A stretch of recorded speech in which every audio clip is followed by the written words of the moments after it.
Hello and welcome to the channel. So, here's the plan. What I'm going to do here is essentially create a weekly guide to the resets of Destiny. Be it Escalation Protocol weapon drops, what all there is, Flashpoint, Crucible resets, Dreaming City resets, all that kind of stuff. I'm going to try and cover in a relatively quick video so that way you get all this weekly information condensed, so that way you know exactly what's going on, where, and what you need to be looking out for in order to get that powerful gear and special drops. So, without, beating around the bush, let's go ahead and get right into it. The first flashpoint for this week, and I believe this is the first flashpoint here, but this week it is on Titan. You can complete the flashpoint each week, which I'm sure you know at this point, but in case you don't, in case you're new to the game, trying to just now power level since the release of Forsaken.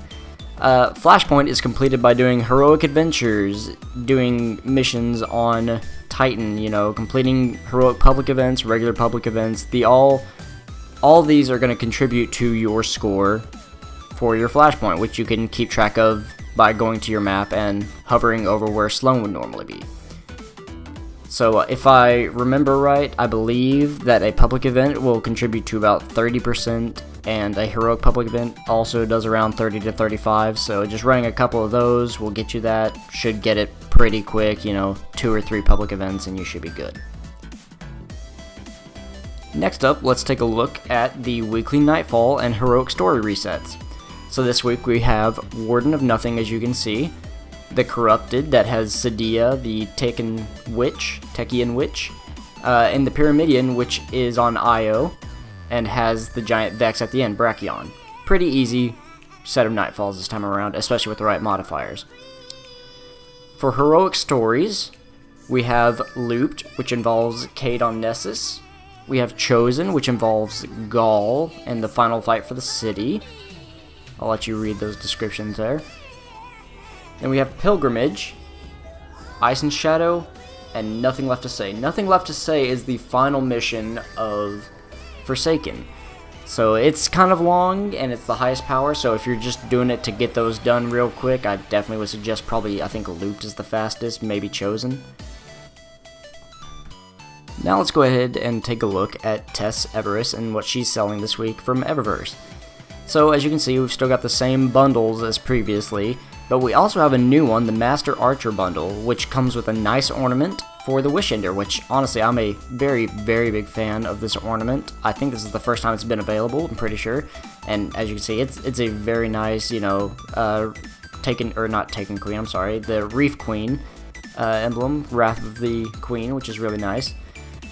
So then, like I said, same bundles as before, and let's see what she's got for the Prismatic Matrix that you could pull. So we've got the weapon ornament for the Chaperone, which is the exotic shotgun that you get from the Crucible missions. We have Death to Kells, which I like to call the Shrimp Ship. We've got the Dragonfly Vest for Hunters, and I think this set looks pretty nice. And then we've got the Dragonfly Regalia Helm for Titans, but I'm not on my Titans, so you can't see that. Alright. And then we have the Dragonfly Regalia Bond, which I am also not on my Warlock, so let's skip that. The Atlantis Shell, which is it's alright. Not my favorite shell, there are definitely better ones. Astera Blade, just a ship. Nothing special about it, really. Same thing with this Here I Stand Sparrow. It's an interesting shape. It's kind of a throwback to Destiny 1. Most of those were kind of shaped like that, if I recall correctly. Jade Rabbit Projection, and the Awkward Greeting, kind of replace the hello that is normally there. Not bad. So let's see what she's actually selling. Okay, good. She's selling the Sad Trombone. This is a fairly funny emote. I like it. Actually, I'm a pretty big fan. Probably going to save up and buy it. The Odd Dance, just if you want to be funny. Good Timing Gambit. Just a average Sparrow, nothing too great about it. Interesting design though. It's a 150, so the Skedaddle's also a 150. It's kind of a basic one from year 1. We have Where Stars Collide. It's a ship. I call them the bean ships, that shape. Galactic Hum, just another ship. Nothing too special about it. The Peerless Precision Shell. This is actually the one that I use most often. Then we have the Lambda Shell. She is also selling the Dragonfly Regalia Strides for hunters. I'm not sure if that changes between account, but that is available. Aim to Misbehave, which is the weapon ornament for Malfeasance, if you've gotten that quest complete, which I actually really enjoy that emblem, or that ornament, my bad. Nice transmat effects. I'm sure you saw it, but we also have the ornament for the colony. Nice shaders for sale. This one's not that bad. I like Precursor of X Chrome, but I'm not a huge fan of Noble Constant Red. I think it's pretty basic, red, black, and white. Then you have your regular medallions as normal. So now on to Banshee. He is selling the Major Spec mod, which is a very good mod. I like to have it on my bow. It does extra damage against orange bar and higher enemies. Just does a little bit more. It's nice to have around.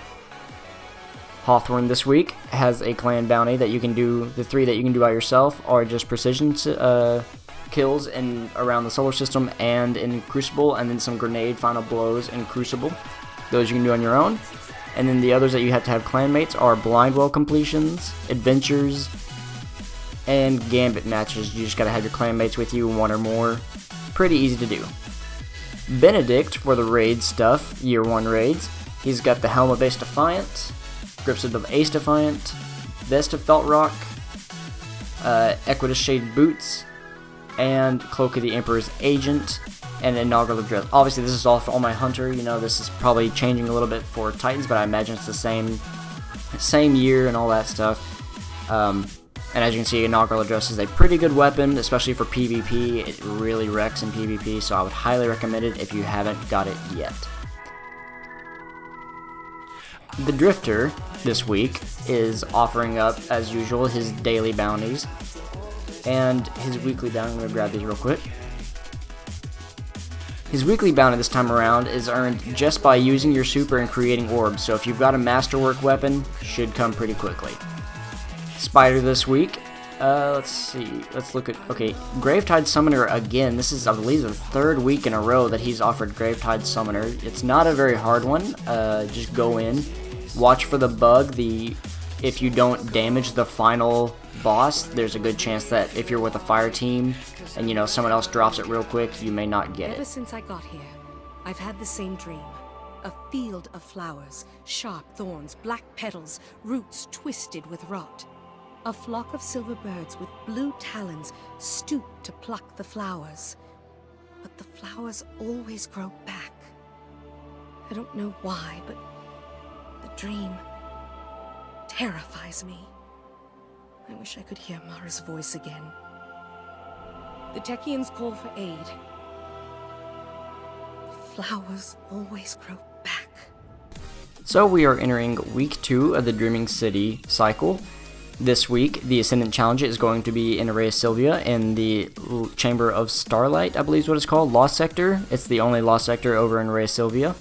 As always, she's got her Gateway Between Worlds, Ascendant Challenge, War for the Dreaming City, and Oracle Engine bounties, just like normal. And I would highly recommend you pick up the Ikelos Sniper Rifle from Escalation Protocol. This is the only weapon that will drop this week. So if you're going to get one, this is the one you're going to pick up. I highly recommend it. It's a lot of fun. Pretty good rifle to use. So I want to say thank you all for watching. Please leave a comment and let me know what you think about this series, and I'll see you later. Black, white, green or blue, show off your natural hue. Flamingo, oh oh oh oh. If you're multicolored, that's cool too.